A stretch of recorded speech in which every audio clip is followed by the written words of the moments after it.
Happy to be here.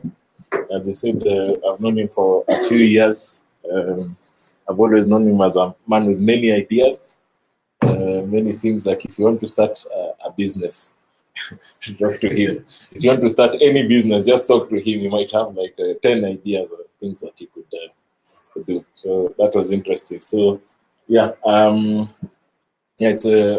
as he said, I also came just to see what you guys are doing. I saw some good stuff on the website, the courses that are happening here, there, and I think it's an important gap that's being filled, because I think if you do a survey of the many companies here, the skills they are looking for, data science, data analytics is one of the things that they're really struggling with. So that's good. So, I mean, for me, I don't really have a long presentation. My hope is that it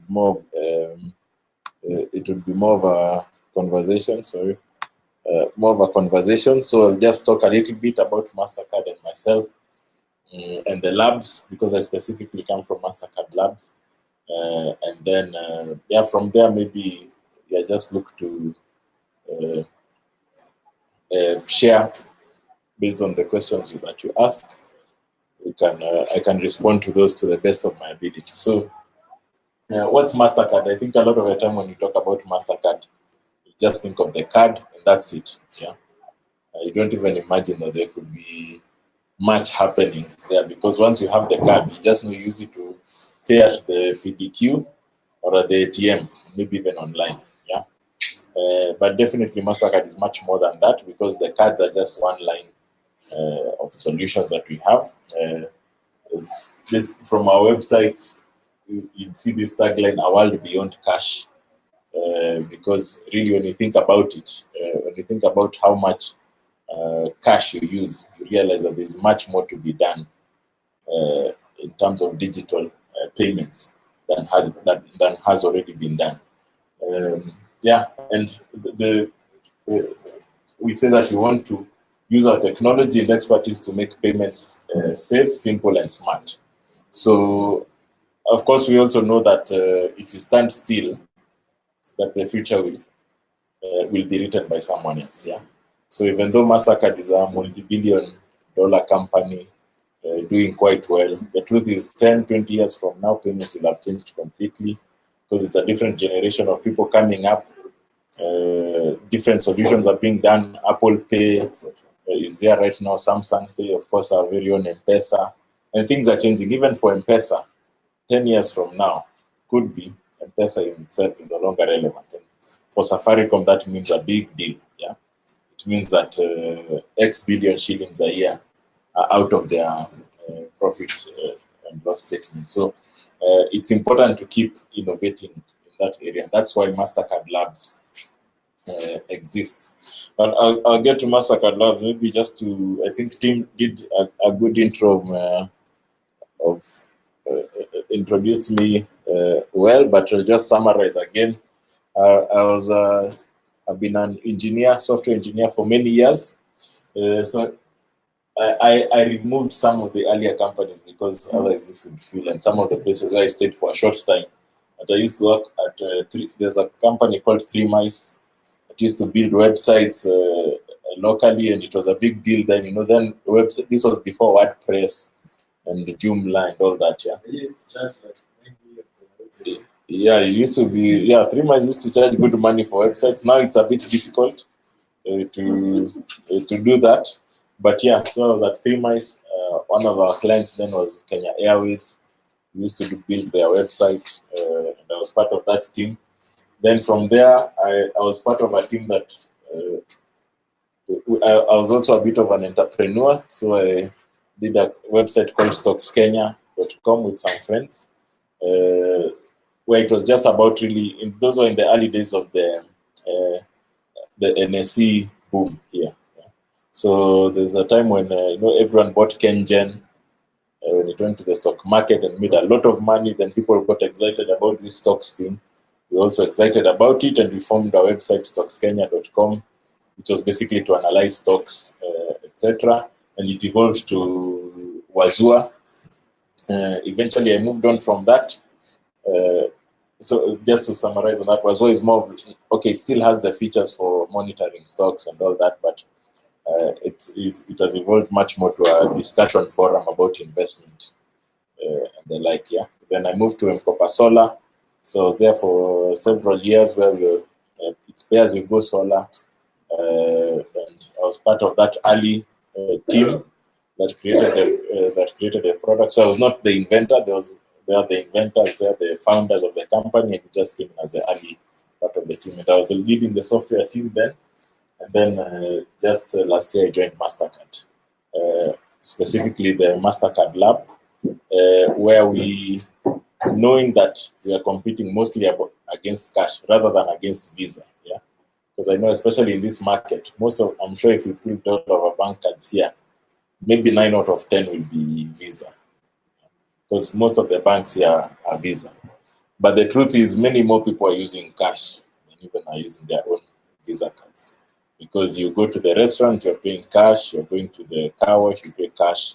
You go to, some people even pay cash rent. I mean, many people still pay their rent in cash. They are not transferring digitally. So there's all that's happening. So we consider our biggest competitor really to be cash. And there are many reasons why you want to go away from cash. I think also the other thing is, as data people yourselves, you'd be happy if everyone was paying digitally, because there's a record of that and you can analyze. Yeah. So of course, and that's just one of the benefits. But I mean, cash has many problems, which we won't get into today. If you Google, problems of using cash, I'm sure you'll have a lot there to read. But of course, it's also commercially interesting for a company like Mastercard and Visa to get into really reducing the amount of cash that's being used. So yeah, that brings me into talking about labs. And so okay, I was waiting for that to go. Yeah, so as I was intimating to before, basically we are always playing a different game in whichever industry, and especially in payments right now, because everyone has realized there's good money to be made in the payments industry. So people are always innovating, looking for different ways to solve problems. And so there's new rules. Rules are changing all the time. Yeah, e-commerce is becoming bigger and better.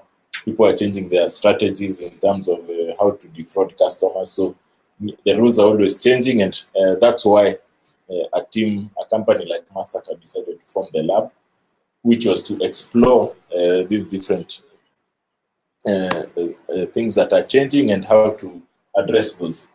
And consumer behaviors are also changing. People are shopping differently.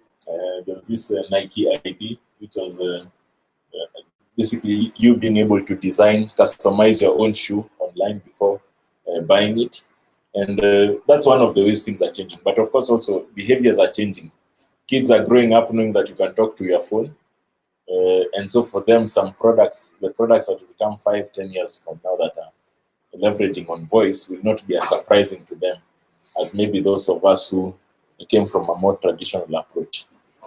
So the other thing that is changing that maybe not all of us might always be aware of, because you're not in the payments industries, also the regulated environments are getting more complex. I'm sure most of us have heard about GDPR, the European regulations on personal data. Yeah, and that's also coming locally. If you've been listening to the CS of information, they've been talking about introducing privacy laws in Kenya. What does that mean for you? It also means that the data you're handling, you have to be careful that you are operating within the law, that you're using the data with the consent of the person whose data is there, that you're giving them the permissions that you're giving them the right to be forgotten, that if they know that your company has their data, they can reach out to you and tell you, I don't want to be remembered as a customer in that company. That means that you delete their personal data from your database. So these are things that make operating, even innovating products or creating a new product to be more complicated. The other laws are around like data residency, which is like let's say Kenya says that all the financial transactions data should be located within the country and none should be outside the country. Yeah. Means that as a global player, for example, you have to think about where you are hosting your solutions, where your databases are sitting, how you access those. It becomes more difficult operationally. And these are the realities, the things that are happening, that are calling for innovation. And so in summary, really, when you look at it, there are so many things that are affecting the environment that you need to look at. Some are make it easier and more exciting, and some make it a bit more challenging. Like leveraging the value of data is number one. I didn't modify this slide for you. This is something that's there. That's part of our decks as we analyze this. So you can see definitely that data is number one. You need to make decisions based on data, not based on feelings, not based on hunches or my gut is telling me that if we do this, this will really go well. Now there's more and more of the question of what does the data tell you? So you need to leverage the value of data, distributed ledgers, blockchain. You've all heard about that. There's been the hype and the realities, and the truth is, as much as the hype might wash away, we know that blockchain technologies themselves present interesting opportunities for solutions. And so that's also there as an opportunity. Shift from product to services, it's say like a lot of people are now used to paying for services as you go. So for example, online, rather than paying a big license for a product, say like even Office is moving towards that. Rather than ask you for 20,000 shillings to buy your Office license, they are saying pay X dollars a month. Yeah, and you pay that online and you have access to that month on month. So people are looking more at services, yeah, online. Pay as you go also kind of fits in that whole area. The infrastructure, you know that we know that internet capabilities of phones, capabilities of different things is getting more powerful. AI is getting more accessible because of availability of cloud infrastructure. Cybersecurity risks becomes more real because there's I mean, as people know that more people are going digital, it means that someone could get a lot of money from just sitting online and waiting for people that are not as security aware, to fish their personal data, fish their card data, and transact with that. Contactless payments, we haven't used much of this in Kenya. Maybe, or is there someone here who has ever attempted to tap their card to pay? Or who tested the M-Pesa tap? Yeah, okay, at least we have one there. Yeah, and in some countries it's picked up more than others. So if you have a card, here I know MasterCard and maybe a few Visa cards have also taken this up, but you have like those, it's like a Wi-Fi sign on your card. So if you go to a terminal that also has that symbol of basically contactless payments, you can tap if the amount is below the limit. Because of course, due to security consciousness, it's not that you can tap 50,000 shillings, because otherwise someone will just steal your wallet, tap, 50K is gone. There's a limit, yeah? So it depends also on the bank and the area. Yeah, and these authentication models, more and more people are getting used to biometrics.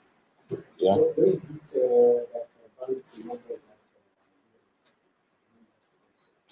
The tap.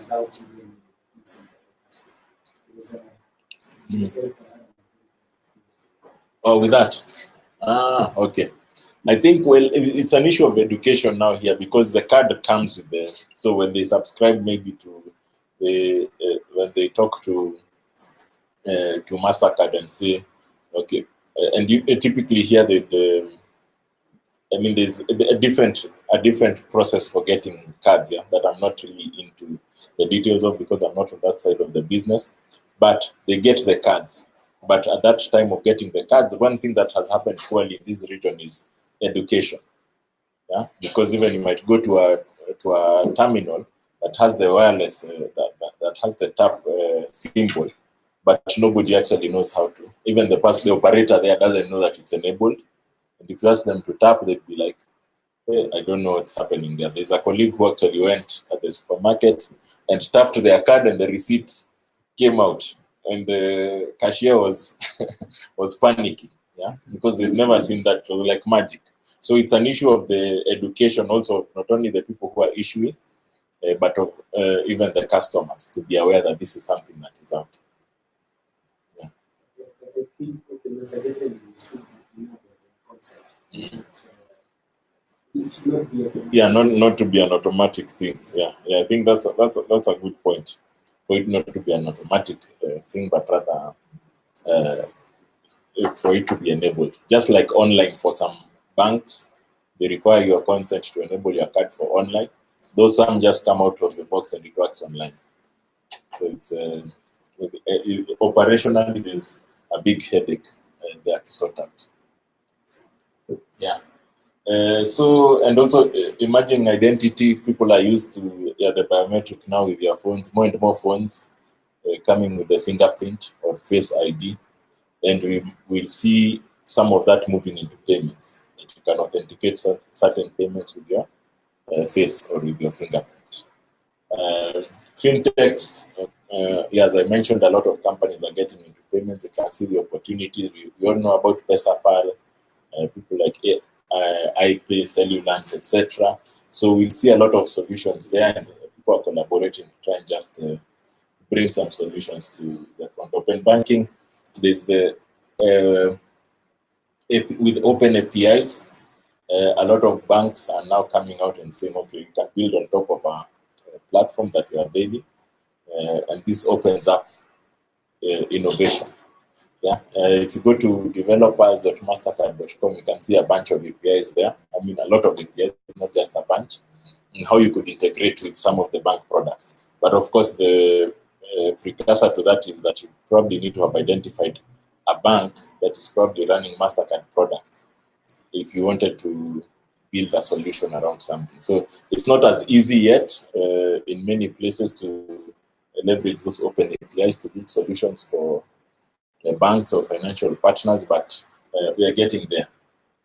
Yeah, and the platform business models I've mentioned before, nowadays with the online cloud services, people are used to now selling platform as a service. That's the new model, yeah. You're not going to pay 100,000 to have someone come and install something. Somebody, especially when it comes to software, you're probably going to pay a monthly smaller rate to access certain services. Yeah, so these are some of the things that we are looking at, as we are just basically calling the game-changing trends, yeah, that are impacting the payments landscape. Which brings us now to introduce labs properly. What we do is, yeah.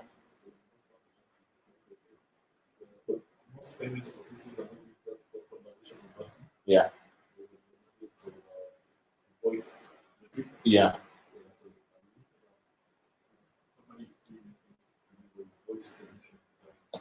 Yeah, so for us, we call that, these new payment interfaces. That's what we are calling it, yeah?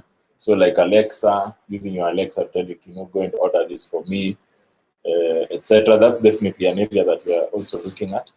And also, these in Nigeria, actually, currently we are piloting a solution where somebody uses the Facebook chatbot as a business to register your bank account and present a QR where customers can just on their Facebook page look at your QR code and then scan it for to complete the payment. So the beauty of something like QR, which unfortunately hasn't really taken up in this area yet, is that you're not sharing your card info. It makes you feel safer.